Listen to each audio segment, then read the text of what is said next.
Hace exactamente una semana, la Central Sindical Independiente de Funcionarios, CESIF, se concentraba ante la Consejería de Educación para reclamar mejoras urgentes como la rebaja de ratios, mejoras salariales, cobertura de vacantes o acabar con los impagos y reivindicar una apuesta decidida por una educación pública valenciana de calidad. Vamos a hablar de este asunto con don José Seco, presidente de CESIF Educación Comunidad Valenciana. Señor Seco, buenos días. Hola, buenos días. Gracias por acompañarnos. Vamos por partes, don José. Piden una rebaja de ratios de alumnos por aula. Si no me equivoco, los ratios son de 20 alumnos a 25 escolares en infantil y hasta tercero de primaria. A 30 en el resto de primaria, también a 30 alumnos en ESO y en FP y a 35 en bachillerato. Parece una cifra ajustada, pero ¿por qué entienden ustedes que tiene que bajarse, don José?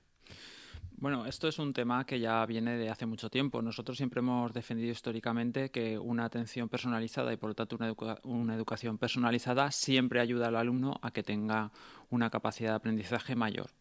Y entonces cuando salimos de una pandemia con todo lo que hemos sufrido y donde yo creo que todos los sectores, tanto el sanitario pero también el educativo, hemos demostrado, todos los funcionarios que formamos parte de ese gran engranaje, lo que se podía hacer con las circunstancias que teníamos, pues hemos detectado que hay mucho alumnado, pero también muchos docentes que llevan pues esos lastres después de ese confinamiento, de esas dificultades. ¿Solamente ese es el problema? No, ese es el único problema. El único problema que aparece general es que necesitamos que ese alumnado, para la formación en competencias que nos ha impuesto la nueva ley, porque no nos dejaron negociarla y sí que la impusieron sobre la educación, implica que tengamos que estar mucho más pendientes de ese alumnado y que les formulemos metodologías activas para su aprendizaje. Y eso requiere de tener tiempo con cada uno de ellos. Ya lo he dicho, durante la pandemia se vio empujado la Consejería a bajar esos ratios, empujados por la COVID, y se llegó a esa atención más individualizada. Pero los resultados efectivamente se notaron. ¿Hay algún estudio, algún informe del impacto que devino de esa bajada de ratio? Realmente la bajada de la ratio vino bien en el sentido que necesitábamos atender al alumnado con unos métodos que no se habían extendido, como era el tema telemático, a la mayoría de enseñanzas. Sí que es verdad que había una semipresencial, a veces una distancia, sobre todo en ciclos formativos, pero tanto en primaria como en secundaria, pues evidentemente no se había generalizado. Lo que supuso fue que no se quedaran atrás la mayoría de alumnado. Y a día de hoy seguimos insistiendo, porque es un dato que yo creo que es muy importante, esas conexiones, ese seguimiento online que en su día se hizo, los docentes lo hicimos con nuestros medios propios, con nuestros ordenadores y con nuestro coste. Que luego, cuando regresamos a los colegios, ahí se bajó el ratio, se desdoblaron aulas, etcétera. Ahí es donde se bajó el ratio. Lo digo, los resultados de ahí se pueden comparar con el ratio que hay ahora. ¿Es manifiestamente mejor el anterior modelo provocado por la COVID que el de ahora? ¿Hay mucha diferencia entre 20 y 25?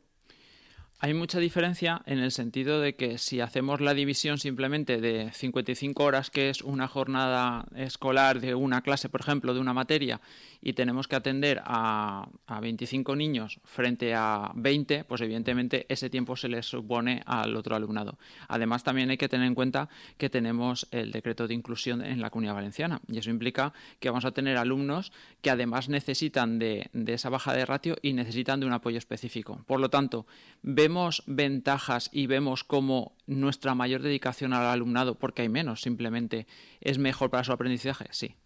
Recuerdo que en la presentación del curso la consejera anunció que la ratio media de alumnos en infantil y primaria por profesor se había reducido un 1,3, situándola en cifras 19,4 a alumnos, mientras que en la ESO y bachiller disminuía un 0,8 con una media de 26,6 por profesor. Por eso ellos defienden que la ratio es adecuada, señor Seco. Bueno, ellos defienden que la ratio es adecuada porque evidentemente la propuesta que CESIF hace es la bajada de ratio y eso implica contratar a más docentes y eso implica una inversión más importante, más elevada en educación. Ayer mismo en mesa de negociación, una de las propuestas que hicimos, entre ellas la baja de ratio en ciclos formativos, porque es de lo que se trataba, automáticamente la administración o los representantes de la misma nos dijeron que no se podía hacer esa medida, que entendían que no era en esencia mala propuesta, pero que no había presupuesto. Entonces, cuando la limitación económica limita la educación y la calidad y la atención al alumnado, pues bueno, enfrente tenemos una administración que no es tan sensible a las mejoras. Voy a apuntarme lo de la falta de presupuesto, señor Seco, presidente de CESIF Educación Comunidad Valenciana, porque creo que va a ser el argumento para todo lo que nos viene ahora, para lo que acaba de decir, para todo lo que nos viene ahora, seguro. También hablan ustedes de la importancia de la figura de la enfermera escolar. Es un debate eterno también, es un debate largo, pero explíquenos o cuéntenos por qué es tan necesaria la presencia de una enfermera escolar en los centros. Bueno, a mí me gustaría hacer un poco la retrospectiva de estos últimos 3 cursos escolares. Los docentes han hecho de enfermera midiendo la temperatura de los niños en ocasiones. Han hecho de bomberos, entre comillas, apagando incendios porque teníamos posiblemente un alumno o una alumna con temperatura y había que ponerlo en aislamiento en el aula y que vinieran sus padres, pero los padres o madres no podían entrar a los centros educativos. Y luego hemos tenido que acompañar a los niños que inicialmente nos obligaron a ello y que luego, gracias a las peticiones de CESIF como sindicato, dejaron a los padres que los acompañaran cuando se les puso en los centros educativos, que hemos hecho también de ambulatorios, bueno, pues las consabidas vacunas. Por tanto, al final se trata de que un profesional le están obligando a hacer cosas para las cuales no tenemos por qué haber estudiado, no tenemos que tener una formación. Los planes de contingencia y los de seguridad de los centros educativos que hay profesionales en el mundo laboral, hay empresas, etcétera, lo han tenido que hacer docentes elegidos entre el claustro, entre el conjunto de docentes de un centro educativo, porque la Consellería no atendió a nuestra reivindicación de que se hiciera de forma profesional y que se hiciera con personal que tuviera la titulación, aunque fuera ajena a los centros educativos. También por el tema económico, entendemos. Por tanto, al final, ¿por qué es importante una enfermera escolar? Bueno, nosotros lo que queremos es poner el debate sobre la mesa, empezar a negociar y plantear. ¿Hace falta, en principio, y para el año que viene o para el curso que viene, una en todos los centros? Bueno, vamos a estudiarlo, vamos a hacer un plan de implantación y vamos a ver en aquellos centros donde hayan alumnos que tengan unas necesidades por inclusión o por otros motivos que necesiten una medicación o que necesiten esa atención, vamos a tener un profesional de la sanidad. Creo que la pandemia debe ser un punto de inflexión y debe de considerarse que el centro educativo, además de ser un centro de formación y de socialización, también es un centro donde se responde a las realidades de la sociedad. ¿Sabría decirnos cuántos profesionales de sanidad harían falta en una provincia como la de Valencia para cubrir mínimamente esa necesidad que ustedes reivindican? Bueno, este próximo mes, el día 1 de diciembre, tenemos elecciones y se han convocado estas elecciones en todo el sistema, tanto universitario como no universitario. ¿Por qué digo esto? Porque hay una directriz que es poner una mesa electoral en cada centro educativo, quitado algunas excepciones. Alrededor de unos 600 centros educativos tienen mesa. Bueno, podríamos plantear que el objetivo sería esos más o menos 600 centros educativos y a partir de ahí priorizar dentro de un calendario donde corresponde ponerlos antes y hacer durante el primer curso de implantación de esta figura un análisis de mejora para ver dónde podemos atender a esto. Al final yo creo que esto lo entendemos los docentes, pero lo entiende cualquiera que lleve a sus hijos y a sus hijas a los centros educativos. Al final, si les tenemos que dar una medicación o si en un momento determinado se atragantan en el comedor o cualquier otra circunstancia sobrevenida o un golpe o una rotura de un brazo en el patio, bueno, nos gustaría que nuestros hijos e hijas estuvieran atendidos por un profesional en ese momento. Y vamos a la financiación, claro. Imaginémonos en el escenario más pesimista que de si unos 600 centros, oye, pues en la implantación del año que viene 100, imagínense. ¿Quién debería asumir esa financiación? Porque no hay pasta. ¿La Consejería de Sanidad o los ayuntamientos? Bueno, yo sí que me gustaría matizarlo de que no hay pasta. No hay pasta. Bueno, ahora hablamos de la eficiencia en la gestión. Siquiera hablamos de eso, don José, pero hablemos de eso. En este caso, ¿quién debería asumir la financiación de la figura de la enfermera escolar en los centros públicos? ¿La Consejería de Sanidad o los ayuntamientos? Bueno, yo creo que aquí la responsabilidad en sanidad está transferida a las comunidades autónomas. Hay una consellería que se encarga de sanidad y que, por lo tanto, es quien tiene esas bolsas de trabajo en todo caso y que nos deberíamos haber coordinado de mayor forma en la pandemia y también para esta nueva implantación de la figura de la enfermera escolar, y debería de existir un protocolo de actuación entre la Consellería de Educación y la Consellería de Sanidad. También ponen el acento, luego ya nos vamos a la gestión y de las consellerías y a la eficiencia, también ustedes ponen el acento precisamente en el exceso de burocracia que impide, según ustedes, al docente centrarse totalmente en su tarea lectiva. ¿Cuál es el peso de la burocracia en el día a día de los docentes? ¿Cuáles son exactamente las tareas que tienen que hacer y que ustedes reivindican que debería eliminarse? Bueno, hay una cantidad de informes y sobreinformes y comunicación que al final implica en el día a día del docente que tenga que estar conectado a esa red con la Consellería de Educación y descargando los formularios para hacerlo. Hemos tenido un ejemplo muy claro con la imposición de la LOMLOE en los centros educativos y en este curso escolar, en los cursos impares, tanto en primaria como en secundaria. Las programaciones o esa hoja de ruta de trabajo que debemos de seguir los docentes en cada uno de los cursos nos han dado directrices, nos ha dado formación, no se negoció con los sindicatos y por lo tanto no se tenía en cada uno de los centros y cada uno de los departamentos y docentes la información para hacerlo. Al final, en lugar de presentar una programación, se ha pedido 5 puntos que apunten un poco qué se va a hacer y han dicho que la programación será al final. Bueno, esa improvisación sobre la aplicación de la norma es un ejemplo de sobrecarga burocrática, porque al final los docentes lo que queremos es impartir clase y que nuestros alumnos lleguen a esas competencias, pero tenemos que trabajar y tener tiempo para preparar esas clases. Para eso, es que claro, vamos a recurrir a eso, sería necesario aumentar el personal administrativo o el personal laboral.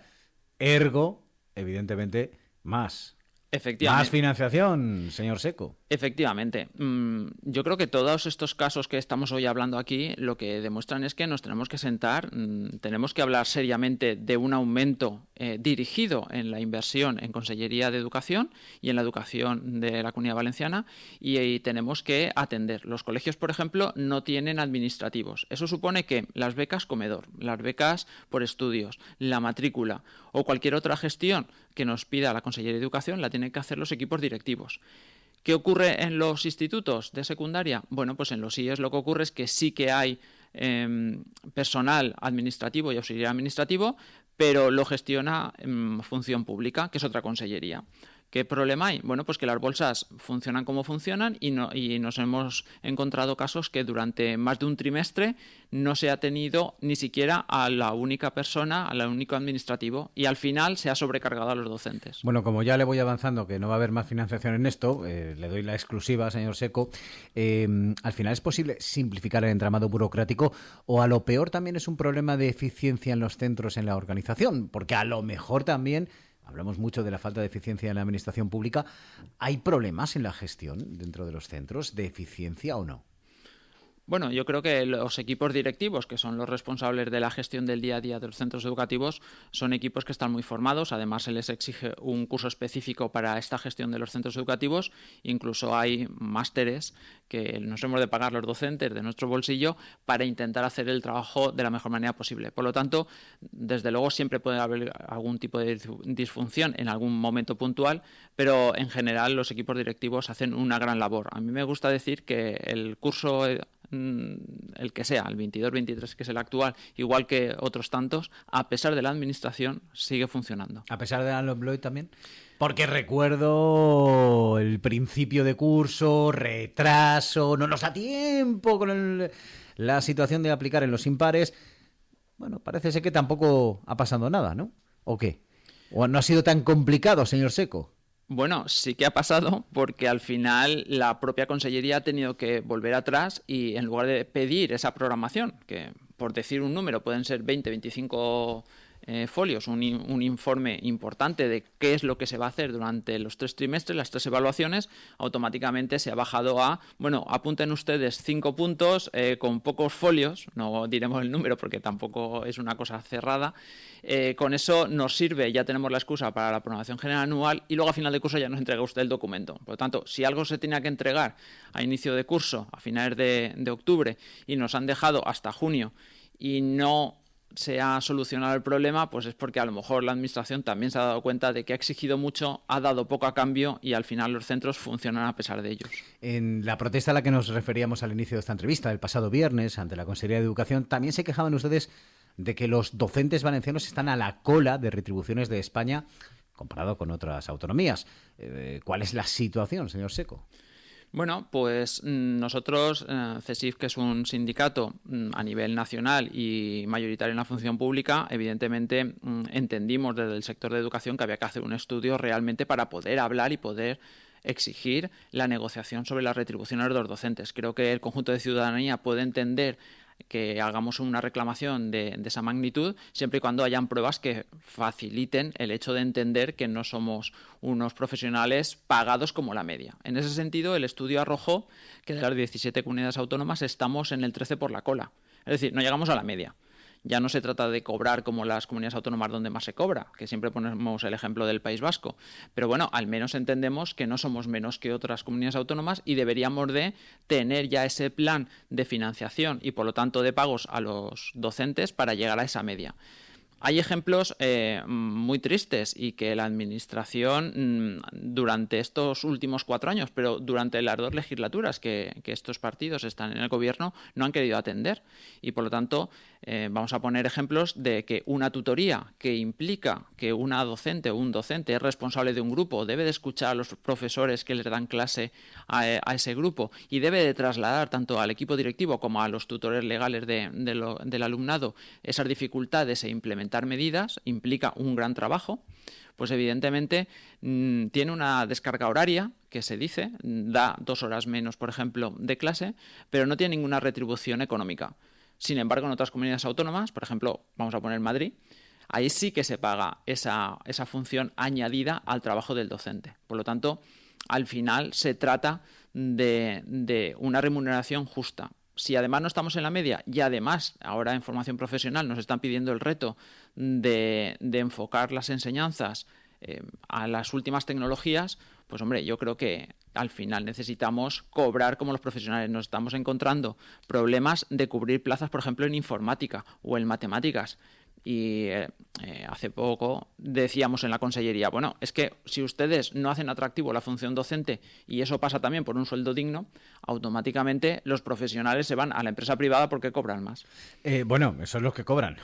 Los que cobran puntualmente, porque aquí lo hemos tratado en más de una ocasión, sigue habiendo interinos a los que la nómina les llega con bastante retraso. Recuerdo, a final del curso pasado, que hubieron serios problemas con retraso de meses, o fue al inicio, no me acuerdo, pero ¿cuál es la situación? ¿Sigue igual que el pasado curso? Bueno, nosotros tenemos casos extremos donde durante más de un año un profesional no está cobrando un complemento, como puede ser la antigüedad, porque no hay personal suficiente para pasar los datos a la base informática. Por lo tanto, si no tenemos personal que pase esos datos, el profesional está trabajando todos los meses, por ejemplo, por una cantidad que le corresponde por su trayectoria profesional. Cuando esto se lo dices a la administración en las negociaciones, aparte que te dicen que no hay presupuesto, evidentemente, y que se hace lo que se puede, bueno, además nosotros les planteamos lo siguiente: si ustedes venían o vienen a salvar personas, los docentes entendemos que son personas, y es que esa diferencia de esos 80, 100, 150 euros que usted está dejando de pagar por no hacer una buena gestión, automáticamente le puede suponer un problema importante para el pago de la luz, del agua o de un extraescolar a un docente para sus hijos. Por lo tanto, estamos hablando de problemas reales. Eso sin contar lo que comentabas de interinos, que se pueden pasar 1 o 2 meses sin cobrar por esos retrasos en la gestión, o directamente que nos hemos llegado a encontrar manifestaciones de la Administración, especialmente en la territorial de Valencia, donde dicen que priorizan el pago del sueldo base, que son poco más de 900 euros, y que los otros complementos, bueno, que cuando lo puedan gestionar. Y eso no es de recibo. Eso hablamos de los problemas en la territorial de Valencia. Lo ha dicho usted antes, don José Seco, presidente de CESIF Educación Comunidad Valenciana. Llegan elecciones en la educación. El 1 de diciembre participan unos 70.000 docentes, creo que ha dicho, junto con las de sanidad son las más importantes, de empleados públicos de la comunidad. ¿Cómo afrontan desde el sindicato CESIF esas elecciones? Porque en las últimas convocatorias han crecido en porcentaje no diría que poquito, diría que bastante, han ido creciendo mucho. Bueno, yo creo que el crecimiento que tuvimos en las últimas elecciones y que supuso que pudiéramos entrar en mesa de negociación nos ha dado un altavoz mucho más fuerte ante nuestros compañeros y compañeras en los centros educativos. La impresión que tiene CESIF es una impresión muy positiva.